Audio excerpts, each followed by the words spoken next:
গিয়ে এই এলাকার সন্ত্রাসীরা তাকে এলো পাতারেই গুলি করে মেরেছে।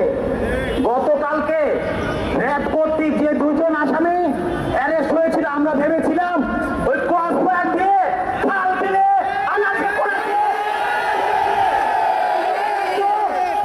কিন্তু তাদের করা হয় নাই। আমরা ক্রসফায়ার চাই।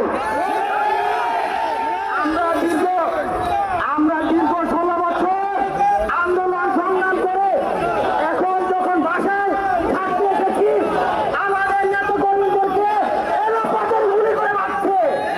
আমরা ক্রসফায়ার চাই, এই সন্ত্রাসের বিরুদ্ধে ক্রসফায়ার চাই।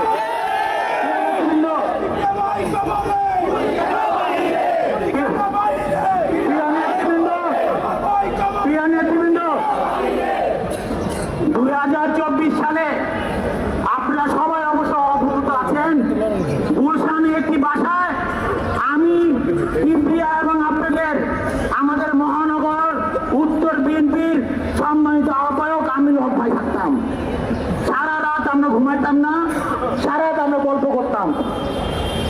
আমি জানি না ওনার কেমন লাগতেছে, কারণ দীর্ঘদিন তার পথ চলা, একসাথে তারা ফুটবল খেলেছে, একসাথে রাজনীতি করেছে, পল্লবী থানার যুব দলের সদস্য সচিব উনি বানিয়েছে। ওনার কেমন লাগতেছে আমি জানি না, কিন্তু আমার বুকটা ফেটে গেছে যখন ওই যে ছবিটা দেখেছে কি আজও নাই, বিশ্বাস করার মতো না।